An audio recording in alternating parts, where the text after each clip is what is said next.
palasyo ang patuloy na pagsisikap ng iba't ibang ahensya ng pamahalaan para maibsan ang pagsisikip ng trapiko sa mga lansangan. Ayon kay Communications Secretary Sunny Coloma, isinasagawa ang mga clearing operations sa mabuhay lanes lalo na't paparating na ang holiday season. Kasabay nito, nanawagan din ang kalihim na maging mahinahon upang maiwasan ang insidente ng road rage.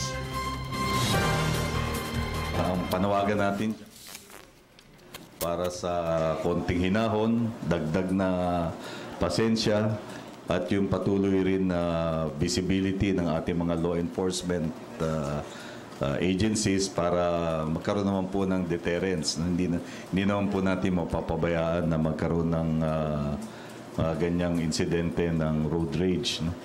At wala namang katwiran na dahil sa alitan na ganyan ay kakaroon ng karahasan.